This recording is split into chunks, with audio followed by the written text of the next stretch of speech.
Olá pessoal, tudo bem? Sejam muito bem-vindos ao canal Ciências Práticas. Meu nome é Gomes. Pessoal, quero compartilhar aqui com vocês a carteira da minha filha.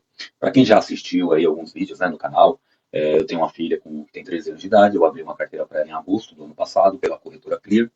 E desde então eu venho fazendo alguns aportes, aí na casa entre 200 a 500 reais por mês, até para tentar repor, né, aquele tempo todo para trás que eu fiquei sem poupar, sem investir nenhum valor para ela. Então, eu sempre tive vontade de quando ela nascesse eu colocasse 100 reais por mês em algum produto. Provavelmente na época iria ser uma previdência privada, porque eu não tinha conhecimento de ações, fundos imobiliários, e eu nunca fiz isso. Então agora eu estou tentando correr aí atrás do tempo perdido. Então, pessoal, eu estou aqui no site da B3, e a B3, ela vem inclusive modernizando bastante o site dela, e ela tem algumas funções aqui interessantes para a gente poder ter uma noção de como que a carteira está evoluindo. Então aqui a gente vê que tem um total hoje de R$ 3.200 na carteira dela. Lembrando que isso aqui, como é renda variável, então né, vai variando. Se de repente a bolsa começa a cair bastante a cotação das empresas, dos fundos imobiliários, esse valor aqui ele tende a diminuir, como também tende a aumentar de acordo com o humor do mercado. Todo esse valor está alocado em renda variável, então está aqui 100% em renda variável, sendo em ações, né, 55%, em fundos imobiliários 36%, e em ETF, que são aqui, né, fundos de índices, cestas de empresas, 8%. Um valor bem pequenininho em ETF. Como ela é muito novinha, então eu estou concentrando a carteira dela mais em ações, justamente porque as empresas tendem a se valorizar muito no longo prazo, no longuíssimo prazo. Enquanto que o fundo imobiliário, apesar dele valorizar, ele não valoriza tanto quanto as empresas. E o contrário também é verdadeiro. Assim como as empresas podem valorizar muito, elas também podem perder os fundamentos, algo de errado acontecer, como nós vimos aí no caso da IRB, no caso da Oi, no caso da Americanas, e, de repente, uma empresa que estava cotada a um valor considerável, despencar, chegando aí a centavos. Então, assim, o ideal é a gente ir fazendo diversificações. Mas o que eu estava achando bem interessante, eu estava aqui olhando, né, vamos aqui na área de proventos, é a evolução da carteira dela. Então, como eu comentei, eu abri em agosto do ano passado a conta dela na corretora Clear, inclusive tem vídeo no canal ensinando. E aí, lá em setembro, começou a pingar rendimento de fundo imobiliário. Então, esses dois fundos imobiliários pagaram R$ 2,32 para ela em setembro. E aí, em outubro, veja que nós já tivemos praticamente o dobro. É claro que eu continuei fazendo aportes. Então, nós tivemos aqui 3 fundos imobiliários pagando proventos, né? Pagando aqui o rendimento. E já tivemos aqui a Itaúsa pagando juros sobre capital próprio. Em novembro, o valor subiu exponencialmente comparado a outubro. Outubro, 4,59, em novembro foi para 13,29. Então, nós tivemos aqui a Copel pagando juros sobre capital próprio, alguns fundos imobiliários pagando os rendimentos, os proventos, né? A Klabin pagando tanto dividendo quanto o juro sobre capital próprio, e aqui um outro fundo imobiliário.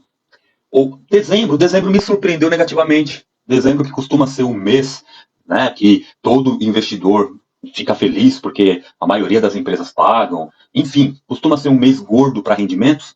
Comparado a novembro, ele já não foi assim lá, né, tanta coisa. Pelo contrário, caiu o valor. Agora, quando a gente compara com outubro e setembro, a gente vê que, né, foi bem mais. Então, nós tivemos aqui alguns fundos imobiliários e somente a Taesa fazendo aqui distribuição para ela. E agora, em janeiro, nós já temos aqui um valor bem considerável. Veja que é quase o dobro de novembro. Acredito que uma ou outra empresa que não pagou aqui em dezembro tenha pago agora em janeiro, porque já foi para R$ 25,62. Aí nós tivemos Taesa, tivemos vários fundos imobiliários e novamente aqui a Itaúsa.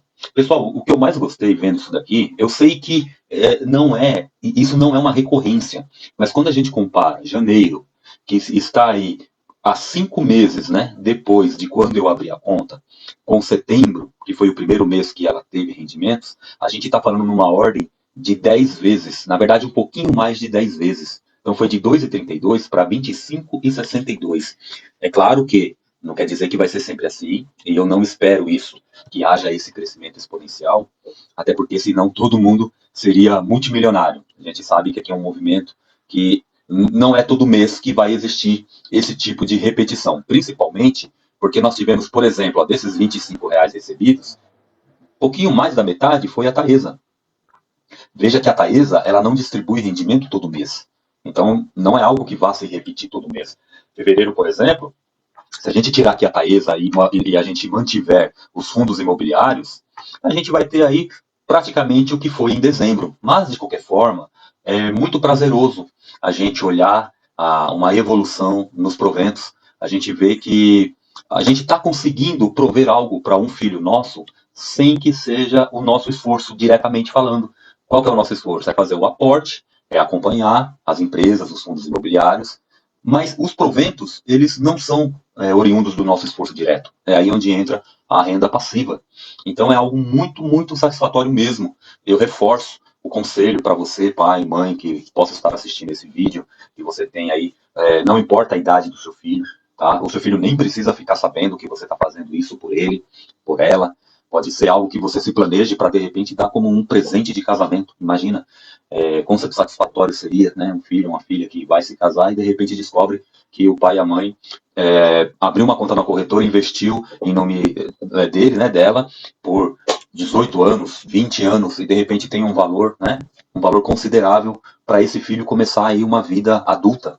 Claro, dei um exemplo aqui, mas pode ser qualquer outra coisa. Um filho, por exemplo, que se forma, né, numa profissão e que precisa aí, de repente, de um aporte inicial para pagar um aluguel de um escritório. Enfim, os exemplos são muitos e é muito satisfatório. A minha filha ela acompanha. Eu, desde quando eu comecei a investir na bolsa, eu sempre estou fazendo a cabeça dela, falando, falando. Quando eu passo com ela na frente de algum shopping, que ela tem cotas, eu falo para ela, eu até brinco, eu falo, ó, você tem a sujeirinha do tijolo que está em tal local desse shopping. Né? Fazendo uma brincadeira, claro, com ela. Né? Mas mostrando para ela que o investir não é só você ter a renda. Claro que, no final de tudo, o objetivo final é o rendimento. Mas também é você ter aquela mentalidade de que você é sócia de uma empresa, né, ou sócio, de que você tem um pedacinho de um fundo imobiliário, para que essa mentalidade vá crescendo na mente do seu filho e o seu filho ele veja que todo mês ele tem ali uma renda que ele não precisou se esforçar por ela, é um fruto do teu esforço como pai, como mãe, e eu tenho certeza que se o filho, né, se for um bom filho, uma boa filha, que reconhece, que tem um bom relacionamento com o pai e com a mãe, com certeza ele vai ser eternamente agradecido. A gente tem um exemplo muito, muito forte aqui no Brasil, que é o Luiz Barsi, que é um dos bilionários da Bolsa, e a filha dele, a Louise Barsi, ela tem uma admiração, quando a gente assiste assim, podcasts que os dois estão juntos, ela olha o pai com uma admiração incrível, porque ela viveu isso do pai, em vez de ficar dando dinheiro na mão dela, foi lá, comprou uma certa quantidade de ações de uma determinada empresa e ela começou a receber dividendos daquela empresa. E ele falou para ela, falou, ó, se você pegar tudo que cai na conta todo mês, vai ter uma hora que vai acabar. Agora, se você pegar uma parte e a outra parte você reinvestir, no mês que vem, vai ser maior. No outro mês, vai ser maior. Ou seja, vai virando uma bola de neve. E eu estava ouvindo um podcast onde ela disse que atualmente ela recebe por ano, em média, 800 mil reais. Ou seja, ela está quase caminhando para 1 milhão de reais de dividendos por ano. Então, assim, veja que isso começou, se eu não estou enganado, era coisa de 300 reais por mês, quando começou. Agora está na casa aí de 800 mil por ano. Então, veja o crescimento vertiginoso que foi. Então, assim, gente, invista nos seus filhos. É claro que há filhos e filhos, a mentalidade é mentalidade. Cada um sabe o filho que tem e talvez não seja para todos os filhos. Né? Tem filho que é ingrato, tem filho que não respeita pai e mãe, tem filho que não quer saber de nada. Então é óbvio que você não vai fazer isso por esse filho. Tem filho que anda com uma companhia, que tem um risco altíssimo de se envolver com drogas, e aí ele ter um dinheiro desse disponível, realmente o dinheiro não vai ser usado para o bem dele, não vai beneficiá-lo. Aí vai entrar no contexto familiar. Mas se o seu contexto familiar for favorável, eu tenho certeza que você vai ter filho, filha eternamente gratos a você. E o mais bonito que eu acho aqui no que diz respeito a fundos imobiliários e ações, que é um patrimônio da pessoa. Então, assim, se não for feita uma besteira tão grande, a pessoa pode envelhecer tendo aquilo, pode morrer e deixar para os herdeiros. Então é algo assim fantástico, muito diferente, por exemplo, de uma aposentadoria do INSS, por exemplo, que morre junto com a pessoa que falece, né, acaba. Você recebe aquele valor ali da aposentadoria, mas você não tem acesso ao patrimônio que gerou aquele valor. Enquanto que no investimento com fundos imobiliários e ações, você, além do recebimento dos proventos, dos dividendos, você tem acesso ao patrimônio. Se você precisar vender aquele patrimônio para transformar, por exemplo, numa casa, numa viagem, Enfim, você tem acesso, é seu. Então isso é fantástico. Pessoal, espero que vocês tenham gostado. Peço para que vocês acompanhem aí o canal, estejam curtindo. Isso faz toda a diferença no canal que está bem pequeno ainda. Mas a gente está aí e qualquer dúvida, deixe no comentário. Que tiver aí ao meu alcance, eu vou fazer de tudo para estar respondendo. Beleza, pessoal? Tudo de bom.